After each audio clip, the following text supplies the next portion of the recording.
Buenos días. En este vídeo voy a recordar cómo se representaban las funciones cuadráticas.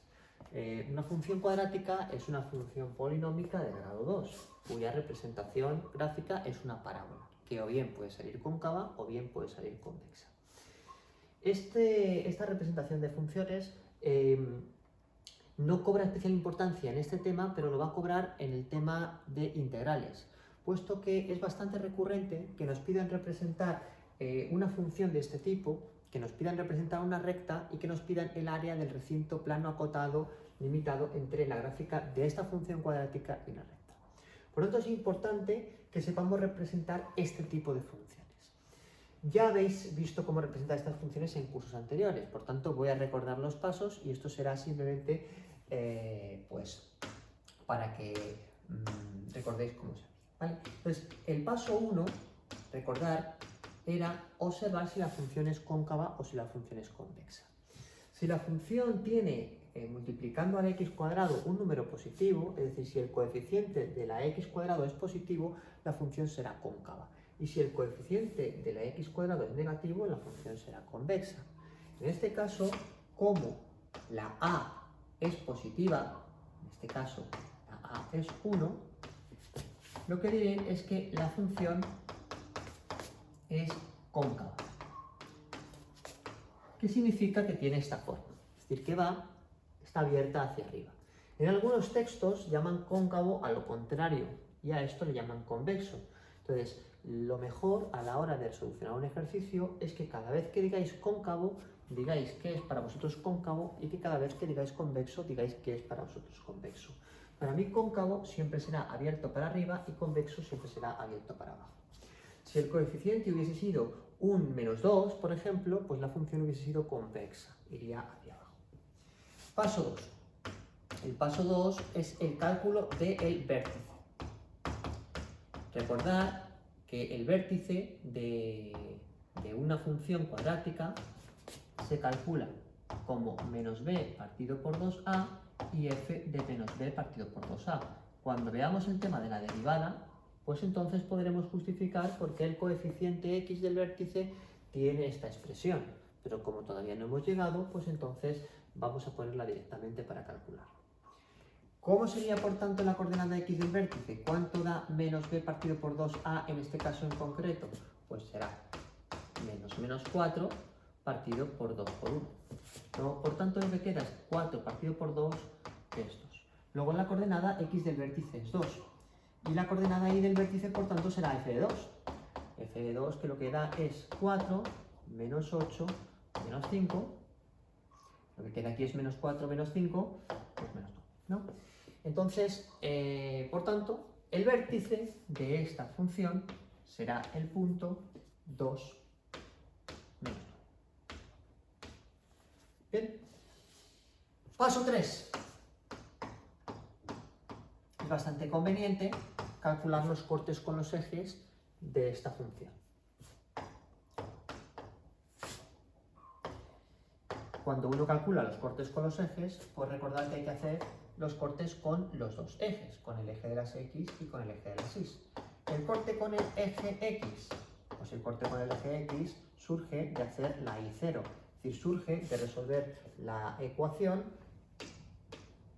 que surge de igualar la función cuadrática a 0, es decir, la x al cuadrado menos 4x menos 5 igual a 0. X al cuadrado menos 4x menos 5 igual a 0. Resuelvo esta ecuación para ver qué queda, y lo que me queda es que la x es menos b más menos la raíz de b al cuadrado menos 4ac, que es un más por este menos que hay aquí, ¿no? 4 por 5 son 20, partido por 2, ¿no? Y esto queda 4 más menos 6 partido por 2, dos soluciones para la x. 4 y 6 es 10, entre 2 son 5, y 4 menos 6, 2 entre 2 menos 1. Esto significa que la función tiene un corte con el eje de las x en el punto 5, 0 y otro corte con el eje de las x en el punto menos 1, 0. ¿Qué información tengo hasta ahora, por tanto, de mi función cuadrática?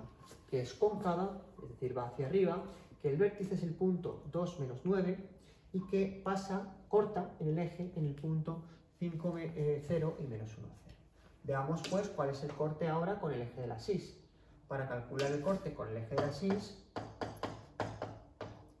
lo que habrá que hacer es la x0. Para hacer la x0, pues entonces lo que haremos es f de 0. Pues nada, vengo y hago f de 0. F de 0 es irme a la gráfica de la función y donde pone x poner 0. 0 al cuadrado menos 4 por 0 menos 5, a la gráfica de la función no, a la expresión algebraica de la función, perdón. Y da menos 5, y entonces eso significará que el tercero de los puntos es el punto 0, menos 5. Luego ya tengo 3 puntos, cortes de los ejes, que son este y estos dos. Tengo el vértice y tengo la forma. Tengo mucho. Pero si quiero tener aún más, pues podré hacer una tabla de valores, ¿no? Entonces, cuando yo hago una tabla de valores en una función cuadrática, es bueno que aprovechéis la simetría de la misma. Una función cuadrática cumple la propiedad de que si trazamos su eje de simetría, que es la recta vertical que pasa por el vértice, y doblamos la función, pues es exactamente simétrica, es decir, que me van a coincidir los dos extremos de la misma, ¿no? Entonces, ¿cómo aprovecho esta simetría a la hora de calcular la tabla de valores? Bueno, pues me hago una tabla de valores x, y yo generalmente el primer valor que pongo siempre es el vértice que ya conozco, que es el 2 menos 1. Y me tomo puntos que estén a la misma distancia del vértice, de la coordenada x del vértice por la izquierda y por la derecha. Es decir, que si tengo el 2, me pongo el 1, que está a la izquierda del 2, y me pongo el 3, que está a la derecha. Y el numerito que me tiene que salir aquí tiene que ser el mismo. ¿Bien?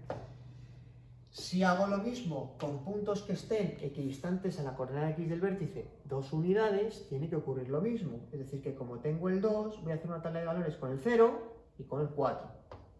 Y el valor que me tiene que salir aquí, pues tiene que ser de nuevo el mismo. Y eso es aprovechar la simetría. Y además nos sirve para comprobar que no nos hemos equivocado en el cálculo del vértice. Sustituyo el 1, que me quedará 1 menos 4 menos 5, pues serán menos 8. Si sustituís el 3, ¿qué quedará? Quedará 9 menos 12 menos 5 menos 8. Voy bien, se respeta la simetría. Si sustituyo el 0, 0 menos 5, queda menos 5. Y si meto el 4, 16 menos 5, también queda menos 5. Luego ya lo tengo casi todo, ¿no? Tengo el vértice, tengo la forma, tengo los cortes y tengo una tabla con valores equidistantes a la coordenada x del vértice. Puedo coger y hacer la representación gráfica de la función. Me vengo aquí, me hago un eje cartesiano, me gradúo,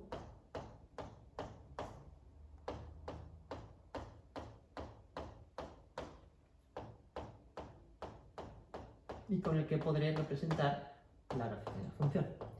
Y empiezo en él a poner puntos. Vamos a ello. El vértice. El vértice era el 2 menos 9. 2, 1, 2, 3, 4, 5, 6, 7, 8, 9. Si no me he equivocado, ese es el vértice. El punto 2 menos 9. Cortes con los ejes. El punto 5, 0 y el menos 1, 0. O sea, el 5, 0 que es este y el menos 1, 0 que es este. Cortes con el eje Y. El 0 menos 5. 1, 2, 3, 4, 5. Pues en este caso, que no quiero equivocarme, ese es el punto de corte. Y valores que yo he dado con la tabla, el 2 menos 9, que siempre lo tenéis, ¿no? El 1 menos 8, pues entonces el 1 menos 8, que es justamente este valor, y el 3 menos 8 también, que es justo este valor, ¿no? Si hacéis el 0 menos 5, 0 menos 5, justamente lo tenemos, y también tenemos el 4 menos 5, que está justamente aquí. Ya observáis, ¿no?, cómo va a ser la gráfica de la función. Observamos que será una función parabólica, como habíamos dicho,